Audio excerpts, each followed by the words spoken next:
Hello, fellow Americans. This is Common Constitutionalism.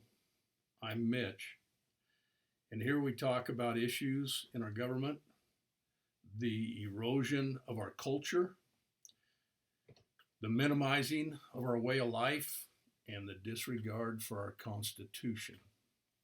Today is November 17th, 2018, and I'd like to talk a few minutes here about immigration and the fake news on the border. I'm sick of all this BS with illegal immigration and the caravans heading to our southern border. I'm fed up with fake news and obvious progressive socialist views of the politicians.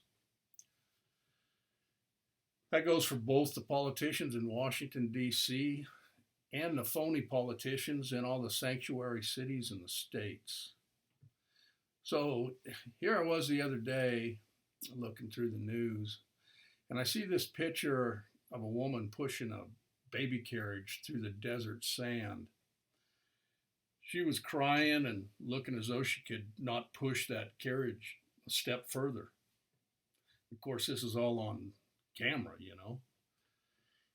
And the problem with this picture was that in the bottom right corner, I see the back end of the truck. So this is obviously a fake imposed picture. She just got off the truck to take and had the picture taken. It was crazy. If there is any truth at all to the image in the news of this woman's hardships, I'm willing to bet that she came to the border wanting to cross to get into the United States, but she had no passport for her or her child. She had no way of proving who she was, or even more important, that she was really the mother of this child. The fact is that with all the child slavery and such going on around the world today, how would anyone know that this kid was not kidnapped? Despite the fake news protesting Trump's supposed inhumane tactics dealing with these immigrants and this group, this caravan coming to our borders, and the Democrats making their politically biased fake rants, detaining these children to establish someone's true identity is the right thing to do. If this truth be told, every one of you would be praising this law and the border police if someone kidnapped your child and tried to get out of the country with them, but was stopped and the child was taken away and found to be kidnapped. So all you hypocrites are just spouting propaganda crap. I have the perfect solution for all of you illegal immigrants crossing into our country. If you don't like the laws of the United States of America, then get the hell out of here. The real Americans who love our country and want to preserve our heritage, our Constitution, our language, our culture, and our borders, well, we say goodbye and get the hell out.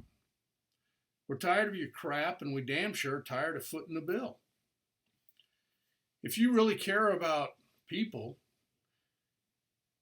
then why isn't there ever any outrage for the spending millions of dollars, as we do each year, caring for these illegals that are crossing our borders illegally, when instead we could and should be spending that money on the unfortunate, the underprivileged, the homeless people in our own streets who are real Americans. If we would control our borders, enforce the immigration laws that we have in the Constitution, making the immigrants come here to do it legal, we could have the money to literally wipe out homelessness in America. Do any of you bleeding hearts even have the self-awareness to even think of that? Wow, what a concept, huh?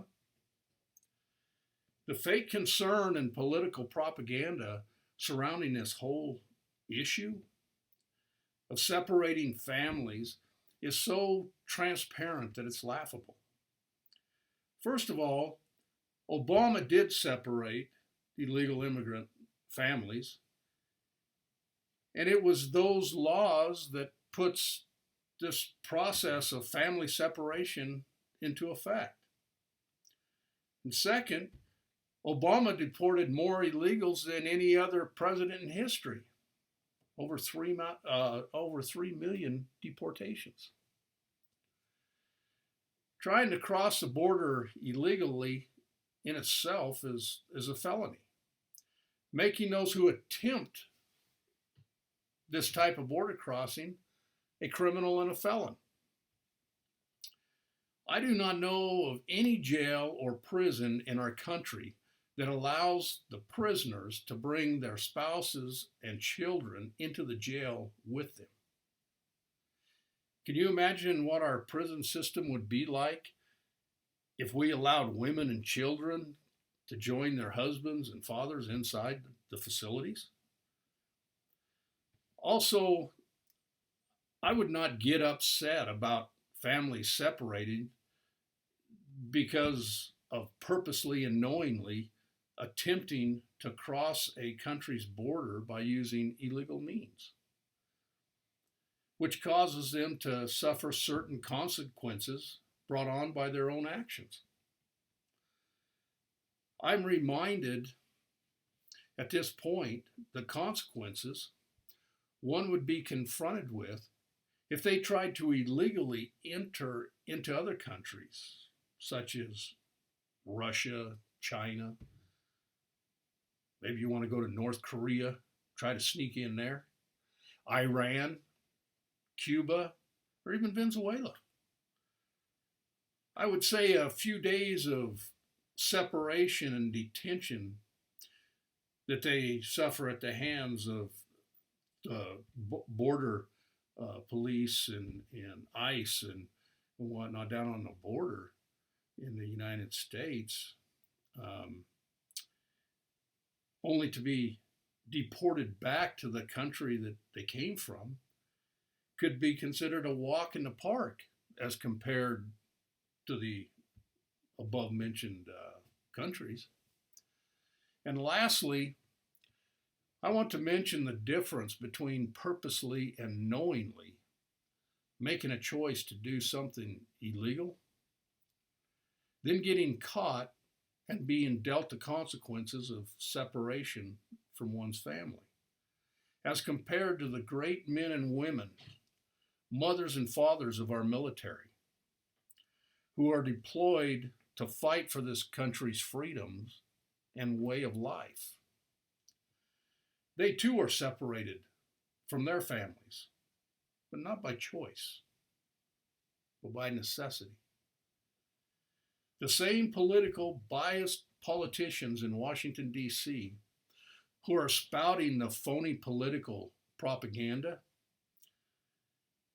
aimed at pointing a finger to Trump as being such a terrible, inhumane president on these border issues and his handling of the caravans coming to our southern border, are the very same politicians that sent our men and women off to war, causing our military personnel to be separated from their families.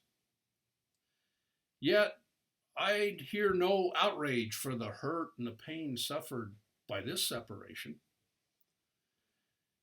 To put it into perspective, Our military men and women, mothers and fathers that are separated from their families are done so with a very real knowledge they may never have the chance to be reunited. They are separated with the reality that they may leave only to come home in a coffin. Now tell me, America, where's the outrage for that? I hope you enjoyed this little video I put together, and I'm hoping to do some more. I want to put together a YouTube channel and a website that I can post blogs on. I'm hoping to have the YouTube channel and the website up and going before too long. In the meantime, I will be recording some videos and writing some articles. Then when everything is ready to go, I'll let you know, because I certainly would appreciate you following me and liking me on these platforms. So let's see what we can accomplish here. I hope to create a loyal following so I can continue bringing awareness to these kind of issues. Let us talk about issues in our government, the erosion of our culture, the minimizing of our way of life, and the disregard for our Constitution. Thank you, America. Until next time, this is Common Constitutionalism, and I'm Mitch. Thank you.